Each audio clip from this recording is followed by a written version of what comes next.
Muy buenas, soy Daniel Aracay y te doy la bienvenida a un nuevo episodio de Haciendo el Sueco. Hoy vamos a continuar con la tercera parte de nuestro especial sobre prevención del suicidio. Como sabes, este es un tema muy importante que requiere ser tratado con sensibilidad y rigor. En el programa de hoy vamos a profundizar en un aspecto crucial, los factores de riesgo y cómo identificar señales de alarma.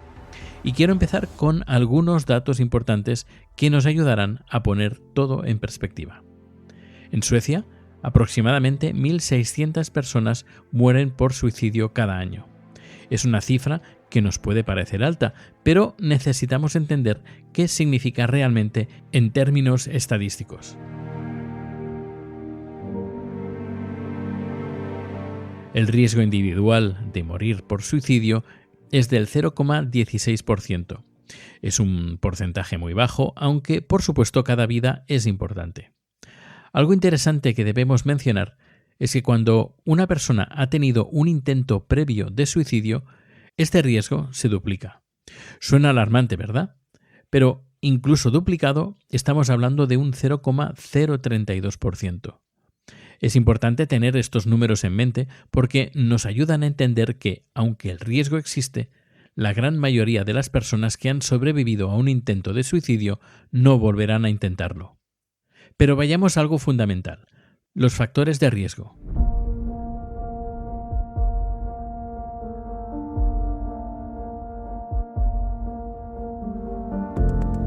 ¿Qué circunstancias pueden aumentar la vulnerabilidad de una persona?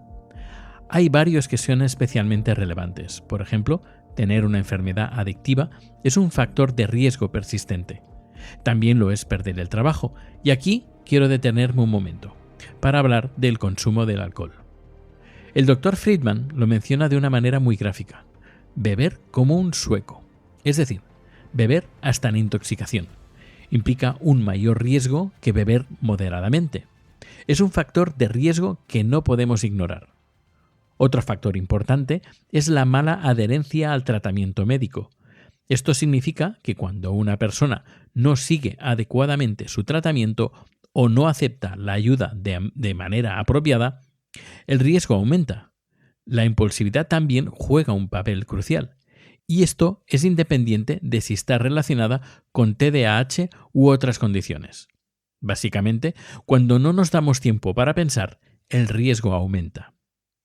Algo que me parece especialmente interesante es cómo manejamos las pérdidas. El doctor menciona que las personas que tienen más dificultad para manejar las pérdidas, ya sea de un ser querido, de la casa, del trabajo, pueden tener un mayor riesgo. Es paradójico, ¿verdad? Porque al final, el suicidio en sí mismo es la pérdida más definitiva. Pero aquí viene algo crucial que quiero compartir contigo. No podemos predecir el suicidio en las personas. Y esto es importante entenderlo. Podemos tener todos estos factores de riesgo, pero lo que realmente importa es encontrar el dolor psíquico principal de una persona y su grado de desesperanza. Estos son los puntos clave en los que debemos enfocarnos.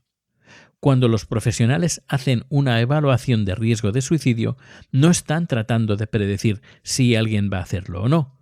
Lo que buscan es encontrar qué cargas se pueden reducir. Porque, y esto es fundamental, cuando reducimos las cargas, reducimos el sufrimiento. Y cuando reducimos el sufrimiento, reducimos el riesgo. Y aquí quiero compartir algo que me pareció muy revelador. El doctor cuenta que cuando está fuera del trabajo, en situaciones sociales, a veces hace una pregunta muy específica. ¿Cómo lo harías si fueras a quitarte la vida? Y es fascinante porque la mayoría de la gente, aunque nunca haya pensado en suicidarse, tiene algún tipo de respuesta. Es como si casi todos los cerebros crearan algún tipo de imagen sobre cómo uno podría quitarse la vida. Y cuando la vida se pone difícil, cuando las cargas se vuelven demasiado pesadas, es cuando estos pensamientos pueden aparecer. Pero vamos a hablar de algo muy práctico. ¿Qué hacemos cuando alguien nos cuenta que está pensando en suicidarse? El doctor comparte una anécdota muy reveladora. Dice que muchas veces, cuando pregunta a alguien sobre sus planes, la persona responde: si te lo cuento, intentarás impedírmelo.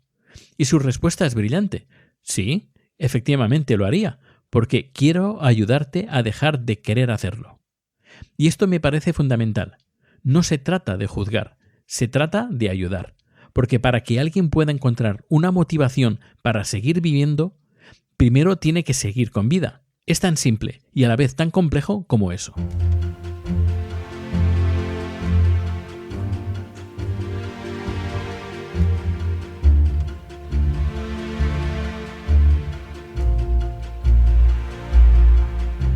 Durante la charla, el doctor mencionó el caso de alguien que había decidido quitarse la vida cuando sus hijos fueran mayores de edad, pensando que ya no lo necesitarían.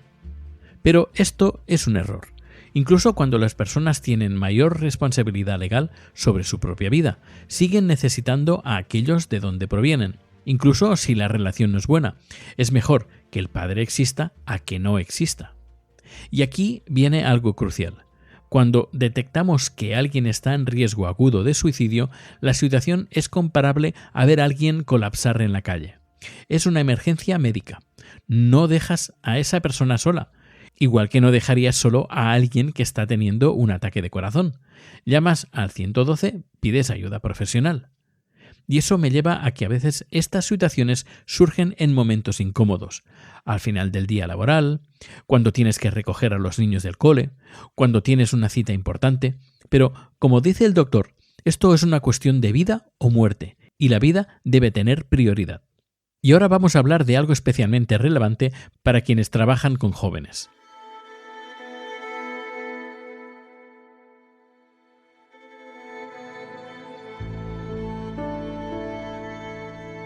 Si un joven está en riesgo de suicidio, necesita atención médica. Sí, pero también necesita cuidados. Y aquí viene algo fundamental. Hay que contactar con los padres. Pero, ¿qué pasa si el joven dice que no puede contactar con sus padres porque son ellos los que están detrás de su malestar? ¿O si sospechas que hay negligencia en el cuidado? En estos casos, tienes la obligación legal, y repito, legal, de hacer una denuncia a los servicios sociales. Y hay algo más que parece crucial mencionar.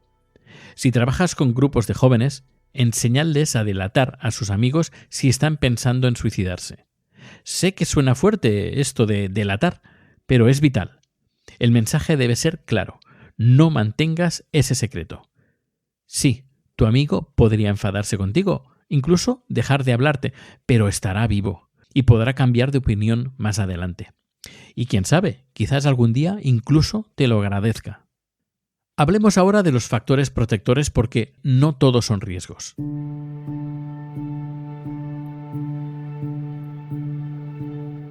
La economía juega un papel importante. No se trata de ser rico, que por cierto no es un factor protector en sí mismo, sino de tener estabilidad económica. Ser bastante pobre, pero tener para comer cada día es menos protector que tener una economía estable. Lo que más influye es si tenemos condiciones económicas similares a las de nuestro entorno social. Es decir, el riesgo aumenta cuando vivimos en un ambiente que es mucho más próspero que nuestra propia situación.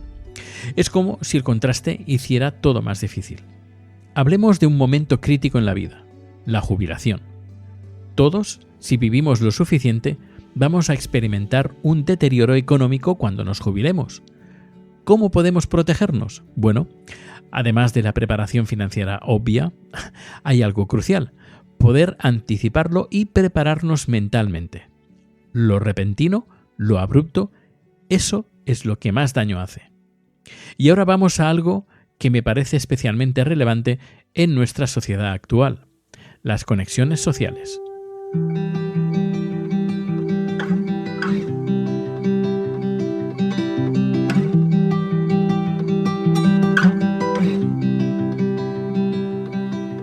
Algunos somos como genios sociales, esas personas que entran en una habitación llena de extraños y salen con 3 amigos nuevos y 2 ofertas de trabajo. Otros somos más cautelosos, nos quedamos al margen observando. Y ambas formas están bien, pero necesitamos espacios para socializar. Antes había más espacios de encuentro comunitarios, cafeterías municipales donde el café costaba poco, donde la gente se sentaba a leer el periódico, a jugar al ajedrez, No eran intervenciones formales, eran simplemente lugares para estar, como las bibliotecas actuales, pero más sociales. Y aquí viene algo interesante sobre los ingleses, y esto me hace gracia porque lo dice un sueco. Los ingleses no van al psiquiatra, van al pub. Y sí, claro que hay problemas con el alcohol, pero el punto importante es la socialización. Si alguien deja de ir al pub habitual, sus compañeros lo notan y preguntan por él. Y esto nos lleva a hablar de Internet y las redes sociales. ¿Sabes que no hay evidencia real que vincule el uso de Internet con el suicidio? El verdadero peligro no está en usar Internet, sino en quedarse atrapado online y no salir al mundo real. De hecho, para muchas personas que tienen dificultades para socializar en persona, Internet ha sido un salvavidas. Hablemos ahora de las relaciones de pareja porque hay datos muy interesantes.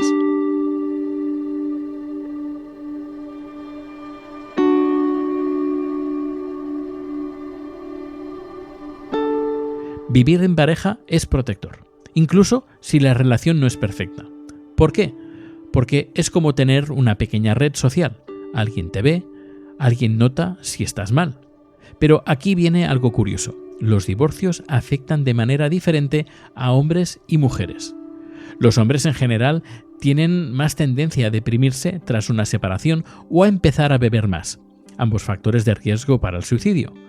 O hacen lo contrario, se lanzan inmediatamente a otra nueva relación para escapar de los sentimientos difíciles. Las mujeres, en cambio, suelen tener más capacidad para aguantar el periodo difícil y procesarlo. Y cuando hablamos de hijos, pasa algo similar. Tener hijos es más protector para las mujeres que para los hombres. No porque los padres quieran menos a sus hijos, ojo, sino por cómo procesan la situación. Cuando están mal, los padres tienden a pensar: soy tan malo que mis hijos estarían mejor sin mí. Las madres, en cambio, suelen pensar: esto es terriblemente difícil, pero tengo que seguir por mis hijos. Y esto es un error terrible.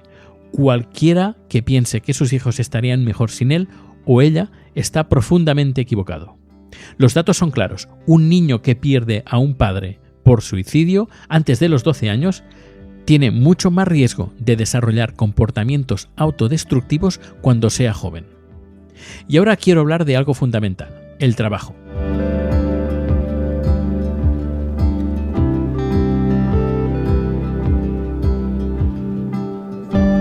Tener un trabajo es protector por definición, siempre que no sea en condiciones tipo esclavitud, claro. ¿Y sabes por qué? Porque no solo te da estabilidad económica, te da un contexto social. Incluso hoy en día, mucha gente conoce a su futura pareja en el trabajo. Y si además disfrutas con lo que haces, si entiendes bien tu rol, si puedes manejar los desafíos, pues tienes un factor protector muy, muy potente.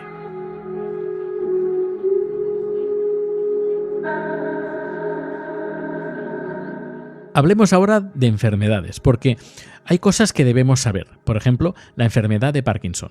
No es solo una enfermedad que te hace temblar, afecta a la dopamina, que no es solo movimiento, es motivación, es estado de ánimo. De hecho, el 40% de las personas con Parkinson tienen depresión. ¿Te acuerdas de Robin Williams? Un genio del humor con un timing perfecto. Se quitó la vida poco después de ser diagnosticado con una variante del Parkinson. Y esto me lleva a algo que todos sabemos pero preferimos no pensar. Somos mortales. Normalmente vivimos sin pensar en ello, pero cuando recibes un diagnóstico de cáncer, por ejemplo, es imposible no pensarlo. Aunque hoy en día muchos cánceres son tratables, aunque puedas tener una vida larga y buena después, esa conexión cáncer-muerte está ahí. Y sí, hay un aumento de la ideación suicida tras el diagnóstico y durante el tratamiento. Por eso, en oncología tienen tanto personal psicosocial. Y no olvidemos el dolor crónico, ya sea post-cáncer o por otras causas. El dolor crónico es como un ruido constante que no te deja pensar con claridad. Es una carga más, y ya sabemos que las cargas aumentan el riesgo. Y aquí viene algo muy actual: el trabajo a distancia.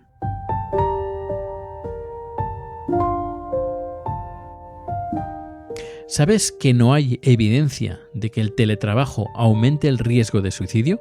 De hecho, durante el COVID, las tasas de suicidio se redujeron un 20% en todo el mundo occidental. Sorprendente, ¿verdad? Aunque el doctor piensa, y esto es su opinión personal, que quizás necesitamos más tiempo para ver los efectos reales del trabajo a distancia. Y quiero compartir también una experiencia personal del doctor que me parece muy reveladora. Un día, en su consulta, tuvo un paciente en riesgo agudo de suicidio. ¿Y sabes qué tuvo que hacer? Cancelar todas sus citas siguientes. Tuvo que reorganizar todo su día para asegurarse de que este paciente llegara seguro al servicio central de atención. Porque así es como funciona. Cuando alguien está en riesgo agudo, todo lo demás puede esperar. Estos ejemplos nos muestran algo crucial. No hay un perfil típico de persona en riesgo. Puede ser alguien con una vida aparentemente perfecta, como Mark, o alguien con dificultades evidentes, como Margareta. Ejemplos que te conté en el capítulo anterior. Pueden ser personas con planes muy específicos o con ideas muy vagas. Lo importante es saber identificar las señales y actuar. Y luego está el ejemplo que da sobre pacientes psiquiátricos.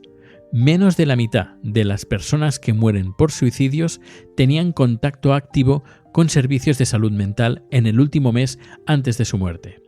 Esto significa que hay muchas personas sufriendo que la atención médica no ve, pero podría haber.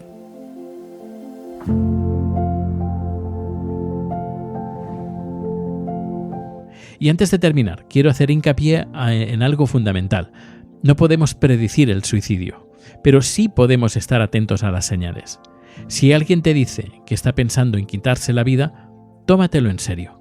No lo dejes solo. Consigue ayuda profesional. Es como si vieras a alguien teniendo un ataque al corazón. No te plantearías dejarlo solo, ¿verdad?